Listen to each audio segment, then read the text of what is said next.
Good evening ladies and gentleman. Laws of nature में आपका स्वागत है। लॉज ऑफ नेचर में आज हम पढ़ने के लिए जा रहे हैं the main asset of the life. जिंदगी का अहम असासा, जीवन की मुख्य संपत्ति।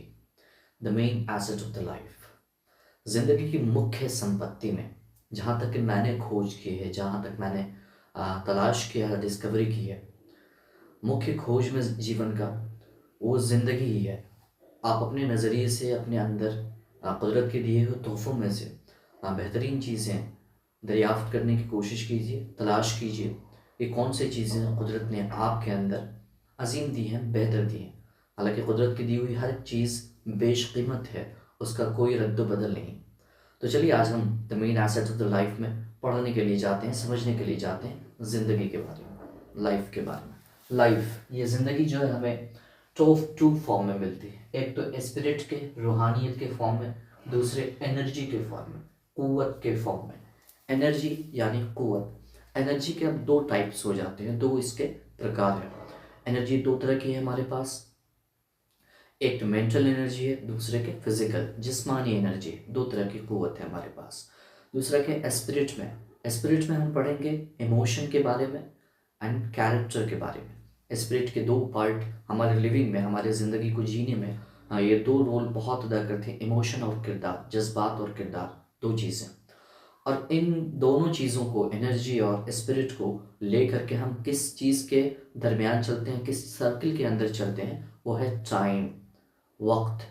वक्त के अंदर हर एक शख्स, हर एक कुव्वत, हर एक चीज़ दुनिया की बंधी हुई है। एक मुद्दत तक इस वक्त के दायरे में हमें अपना अपना काम अंजाम देना है, और इस वक्त के बाद, इस लैप्स के बाद हमारी ज़िंदगी तमाम होने वाली, हमारा अमल रह जाने वाला है यहाँ पे।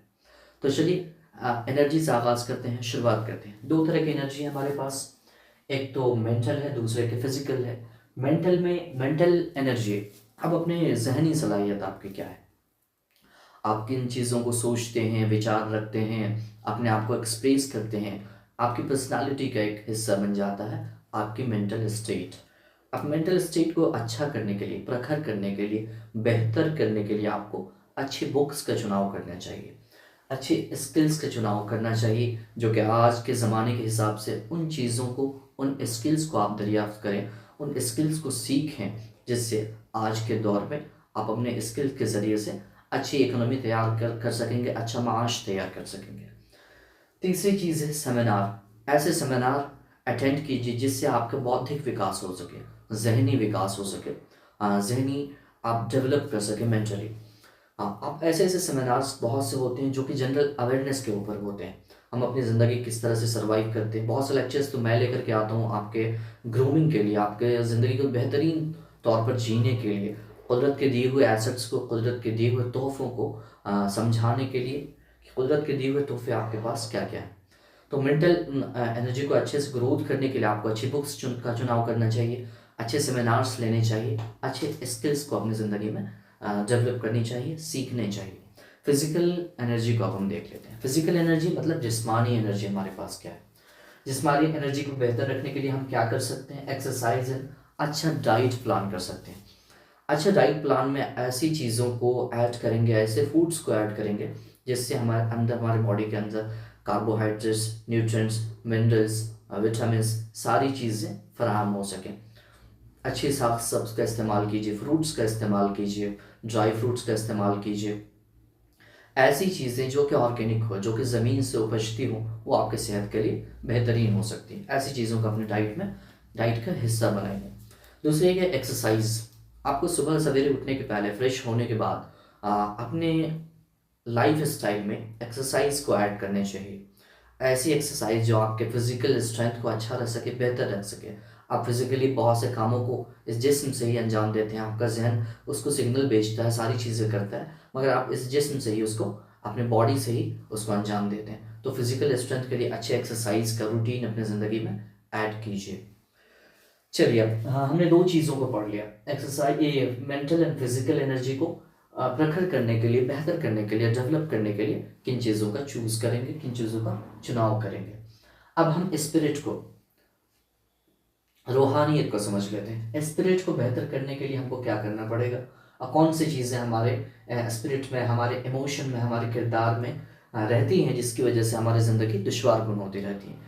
तो स्पिरिट में दो चीज़ें हम पहले पढ़ते हैं, एक तो है इमोशन, दूसरे के कैरेक्टर। इमोशन ही कैरेक्टर बनता चला जाता है। आप अपने जहन को, अपने स्पिरिट को जितना देर जिस तरह के इमोशन में रखते हैं, जिस थॉट्स में अपने आप को टहलाते हुए रखते हैं, उस तरह के कैरेक्टर, उस तरह की पर्सनालिटी आपकी बनती चली जाती है। आपके जहन में, आपके किरदार में अगर ये चीज़ झलकती हुई, ये सारी चीज़ें मैं जो बता रहा हूँ, तो इसको ठीक करने की कोशिश कीजिएगा। पहली चीज़ है, आपके कैरेक्टर में हेट्रेड है क्या, नफरत बहुत ज़्यादा है क्या। नफरत आपकी ज़िंदगी दुश्वार कर सकती है। हर एक शख्स से नफरत करना आपको आगे बढ़ने में, ग्रोथ करने में दुश्वारी ला सकता है। दूसरी चीज़ है जालसी। जालसी की बुनियाद होती है अपने आप को कमतर आंकना किसी के सामने। जालसी तभी होती है आपको, कोई शख्स है पर्सनालिटी में, किरदार में, कोई एक चीज़ में आपसे ज़रा बेहतर है, डेवलप्ड है, इंटेलेक्ट है, उसका जहनी सलाहियत अच्छी है, तो आपके जहन में उस शख्स को लेकर के थोड़ी सी जालसी, थोड़ा सा हसद आने लगता है। तो इस चीज़ को दूर कीजिए।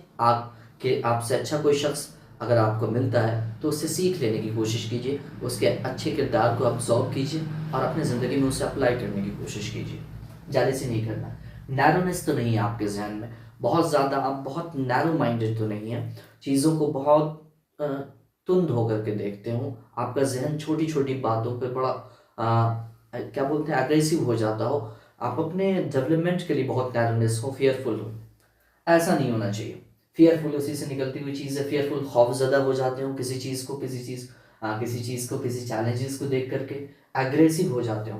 कोई शख्स अगर आपके ऊपर कोई ताना कसता है या फिर कोई चीज़ कहता है तो आप उसके रिस्पॉन्ड में बहुत जल्दी एग्रेसिव हो जाते हैं। हालांकि आप इस चीज़ को ऑब्जर्व नहीं करते, जो सामने वाला शख्स है आपकी पर्सनालिटी से कितना वाकिफ़ है और वो जो शख्स आपको कह रहा है उसमें कितनी हकीकत है, उसे समझने की कोशिश कीजिएगा। उसके बाद है डिज़ायरेबल। आपका जहन बहुत ज़्यादा डिज़ायरेबल तो नहीं है, मटेरियलिज्म को बहुत ज़्यादा तो फॉलो नहीं करता। आपके अगल बगल में मार्केट्स में ऐसी चीज़ें हैं जो कि सिर्फ मटेरियलिज्म की तरफ आपको ले जाती है, जिससे आपका ज़हनी, फिज़िकली या फिर किसी तरह का डेवलपमेंट नहीं होता। तो उन डिज़ायरेबल चीज़ों से अपने जहन को दूर रखने की कोशिश कीजिए। आखिरी चीज़ है होप फ्रॉम अदर्स। दूसरों से आशा की उम्मीद, दूसरों से उम्मीद लगाना। दूसरों से उम्मीद आपको अपने ज़िंदगी में ठहरा हुआ रखता है, आपको रिस्पॉन्सिबल नहीं बनाता। अपनी ज़िंदगी जो आपको कुदरत ने दी है, ये बड़ी बेशकीमत है। इसे पहचान कर उस कुदरत से ही चीज़ों की उम्मीद रखिए। अगर इंसानों से आप रखेंगे तो दुश्वार ज़िंदगी अख्तियार कर पाएंगे आप। तो इसे होप फ्रॉम अदर्स से दूर रहिए।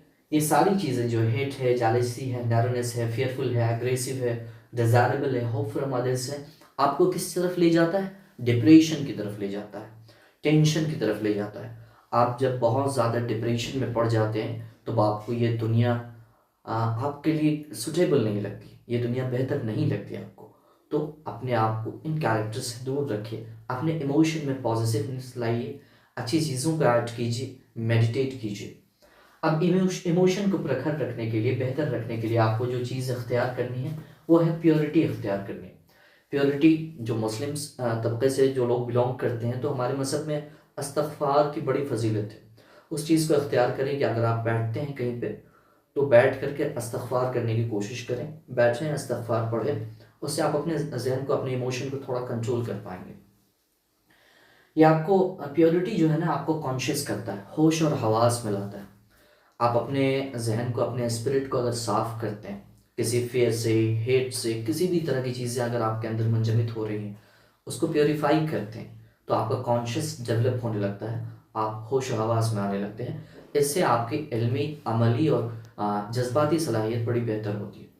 तो इसको प्रैक्टिस करने की कोशिश कीजिएगा। अब इन दो चीज़ों का आपके अंदर क्या बोलते हैं, एनर्जी का, स्पिरिट का, दो चीज़ों को बैलेंस लेकर के चलने के लिए आपने चीज़ें अख्तियार की जो मैंने बताया। अब इन दो चीज़ों को एक बैलेंस के साथ लेकर के चलना है। फिजिकल एंड मेंटल एबिलिटी को इंक्रीज करना है विद कॉन्शियसनेस। फिजिकल एबिलिटी के लिए आपको एक्सरसाइज करने हैं, मेंटल एबिलिटी को बेहतर करने के लिए सेमिनार लेने हैं, बुक्स अच्छी पढ़नी है, अच्छे स्किल सीखने हैं। फिजिकल के लिए एक्सरसाइज बताया मैंने, और इमोशन को बेहतर रखने के लिए मैंने मेडिटेशन बताया, इस्तग़फ़ार बताया। तो ये सारी चीज़ें थी। इसको टाइम के बैलेंस के साथ चलें, क्योंकि ज़िंदगी, एनर्जी, जवानी, ये सारी चीज़ें एक मुद्दत तक ही हैं, एक वक्त तक ही हैं, एक वक्त के बाद इसे ख़त्म हो जाना है। तो इसका ज़हन में ख़्याल रखिएगा, ये ज़िंदगी बड़ी छोटी सी है, उसमें बड़े काम अंजाम देने हैं, ज़िंदगी को प्रखर करना है, बेहतर करना है, इस ज़िंदगी को बेहतरीन जी करके जाना है, इस दुनिया के लिए, अपने फैमिलीज़ के लिए, हर एक शख्स के लिए एक खुशी की बीज बो के जानी है, इस दुनिया में अपने अच्छे अमल छोड़ करके जाने हैं। ये था ज़िंदगी का the main asset of the life. आशा है कि इस लेक्चर से आप फ़ायदा उठा सकेंगे, अपनी ज़िंदगी को खुशनुमा बना सकेंगे, बेहतर बना सकेंगे। Thank you very much.